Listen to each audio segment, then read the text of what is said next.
Hey guys, welcome back to my channel. I have decided to go with the name Local Learners for my subscribers and my supporters. I hope you guys are all good with that. So today I want to talk about a question I was asked by a subscriber.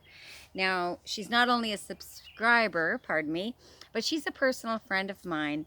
And I figured if she was curious about this as she's going through her learning about medicinals, then there's probably other people that want to know the same question. Now, the question is, why do I not put links in my information that I do my research on? And I'm going to tell you guys why I don't put links. So for years and years, I studied about medicinals. I read all the links. Um, I'd watch videos and then I would read their links and I would take down notes. And even though I was doing all this research, I wasn't really retaining anything. Um, I wasn't building the gratitude for medicinals that I felt I should have in my heart.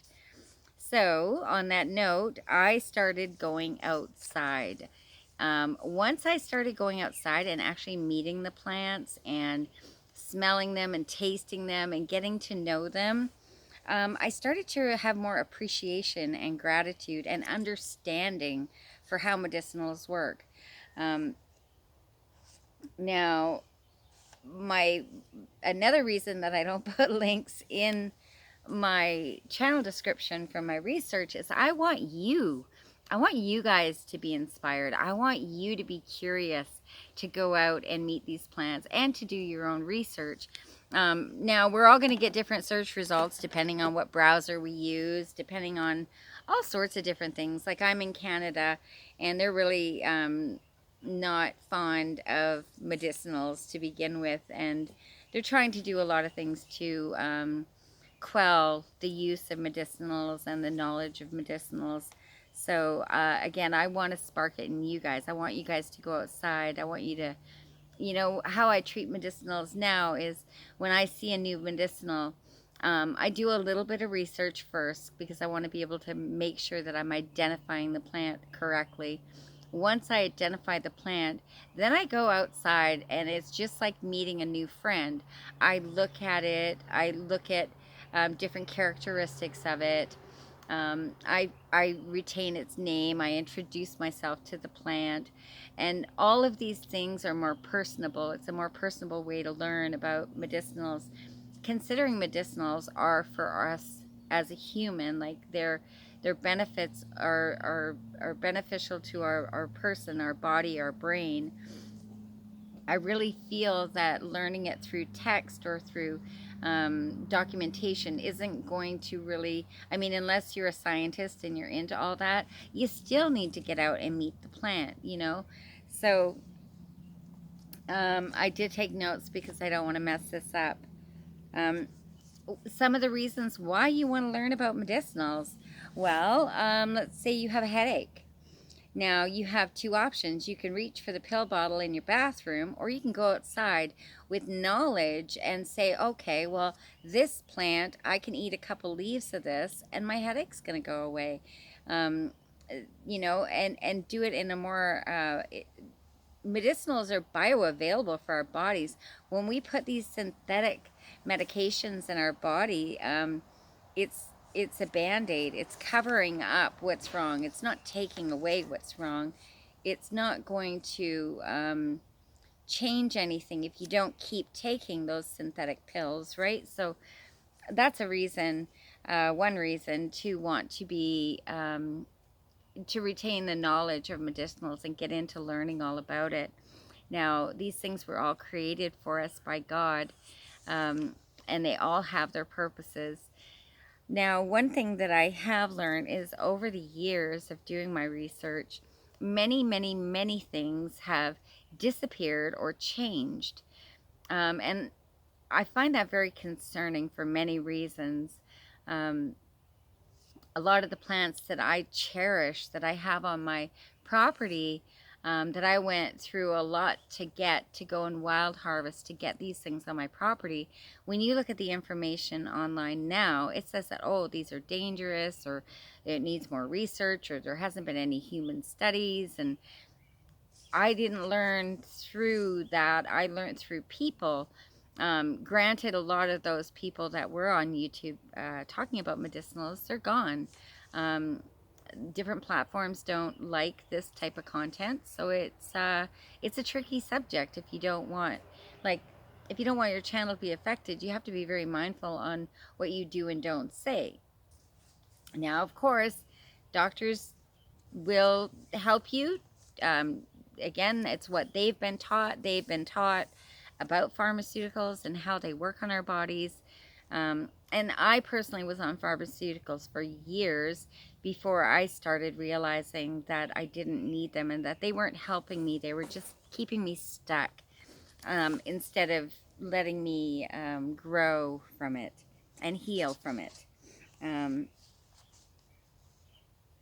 Okay, I'm going to keep track of this today. Oh, so my local learners, I encourage you guys to go check out my playlist if you guys want to learn about medicinals. I have many on there that are just weeds. They grow in your backyard, and it'll get you started. Okay, so another reason you want to do your own research and learn the plants on your own is so you can have these remedies, whether someone in your house has a cold or a flu. There's things that you can create to prevent them or to help heal them.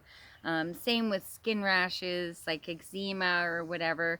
Instead of using, what do they call that, the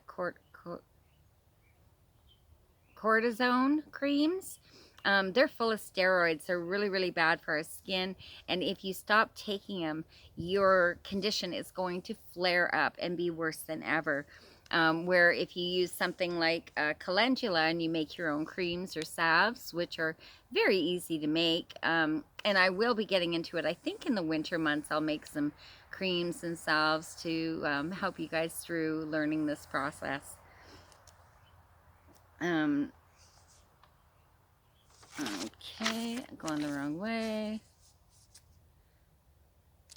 So until I got outside and really got down and met the plants, I didn't understand how they worked and how they benefited us. And I didn't gain any confidence. Always relying on other people, you're not going to gain your own confidence, you know.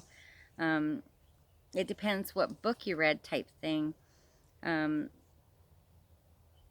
And talking about books, I have books that are from the late 1800s, early 1900s that speak about medicinals in a completely different way than they speak about them now. So that's another way to get some great information, is to go out and find the old books so you have references to look back on for a lot of the medicinals that no longer are valued by society. Even our kitchen. So we have spices in our kitchen, right? Those are medicinals. Each and every one of them has properties, has benefits, and you would think that the medical system would bring awareness to that because they are medicinals. So if you give someone medication and they're using a spice every single day, whether it's for teas or cooking, it might have effects on a person, right? So all of these things, they really, and you know, once you jump in with both feet to learning, to actually hands-on learning, it's gonna blow your mind, you guys, how everything is so important, not just for cooking, but spices are good for so many other things. So one of my main goals for my channel is to teach the younger generation about medicinals as the information is disappearing. It's really important, and our seniors are passing as well. You know, it's evolution apparently. I really, really encourage you guys to teach children, teach the younger generation. And on that note, you want to be really, really mindful. Children are like sponges. They absorb everything we tell them. So before you share any information, especially with any type of medication or medicinals with children or anyone really for that matter, do your research and make sure that you have tried the plant and you know the benefits and uses of it. And you know, with medicinals, it's not like pharmaceuticals. You have to go slow and steady. You know, start with 1 or 2 cups of tea or a couple leaves or a couple flowers off of a plant, and really pay attention to how it affects your body, so that when you're passing that information on to people, you can let them know the personal side of what you've experienced, right? That's how we learn, is through our experiences. Now, as prices go up, we can start to look at the things that God has created all around us. A lot of these medicinals are also food that is really, really nutrient dense, mineral, vitamins, tons of stuff that's bioavailable for our body.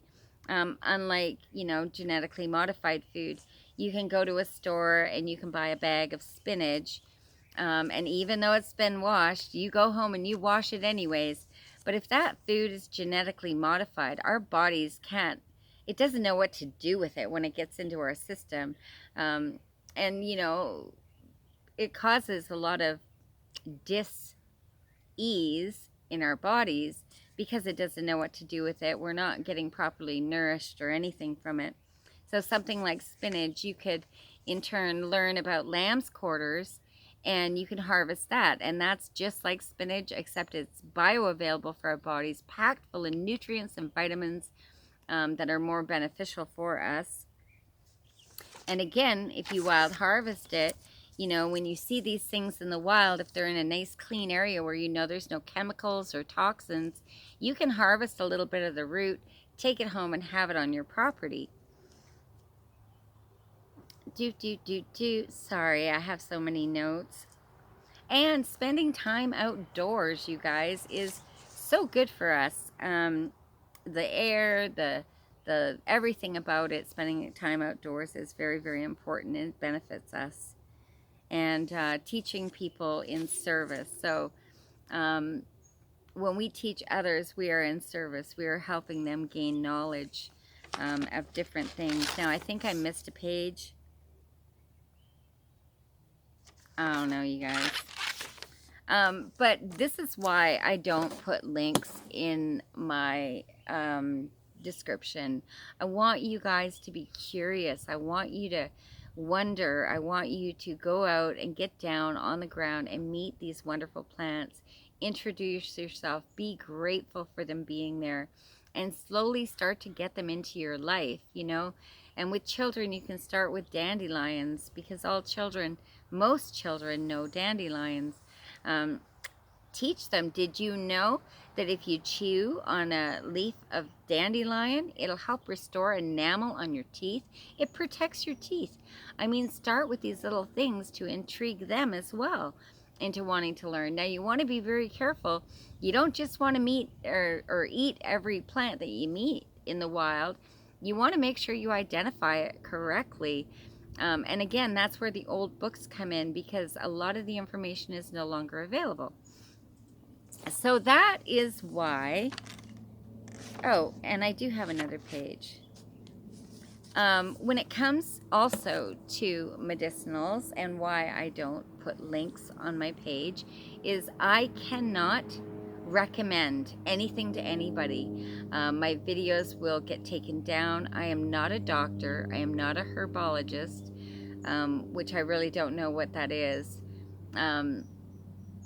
I mean, all of these things were placed here by God, the Creator, for us. They are available for all of us. And look into old books. Talk to seniors. Talk to your grandparents. Talk to if you see older neighbors that garden, talk to them. See what they've got growing. Because only you know what medications you're on. Only you know your ailments. I don't know those things. And you have to, you know, take care of yourself that way when introducing medicinals. You want to start slow and steady. You can talk to your doctor about it. Not a lot of doctors really have a lot of knowledge or understanding of medicinals, but I mean, you can always try. there's different plants that do different things. Like lemon balm is so good. It helps us relax, takes away anxiety, jitters, and all that. Yeah. But it also lowers blood pressure. So if you're on blood pressure medication for having low blood pressure and you have too much lemon balm, it could cause some counterindications on your system. So all of these things you need to learn individually for yourself. And then have the um, ability to have things on your pantry shelf. You know, if your child has really bad eczema, and to get them off the cortisone and the steroids for the creams for their skin, and make your own. Again, I will dive into that a bit in the winter, doing tinctures, tea blends, salves, stuff like that. Right now, I'm just trying to focus on building a community on my channel. Um, I hope everybody enjoys the terminology of local learners. You are my people, and I appreciate you all. I'm so grateful for my channel growth. Um, it's amazing, you know, the more we know, the more we grow, and that's what my channel is all about. I do have a lot of other content on there, um, because if I narrow my channel down to just medicinals, it's really, really hard to get the information out, especially in Canada. So I do my best. I can't make recommendations to people. So if you see one of my videos and then you ask me in the comments, hey, what should I take for this or this? I cannot answer you. I can say to you in the comments, I take this, or I would use this, um, because otherwise I get in big trouble. And I don't want to get in big trouble. I really like being in service and helping other people learn these wonderful things that are all around us. So on that note, I really appreciate you guys coming by my channel. I am grateful for each and every one of you, and I hope this answers the questions of why I don't put links in my description regarding medicinals. So I thank you so much for coming by, and have a blessed day. Bye-bye.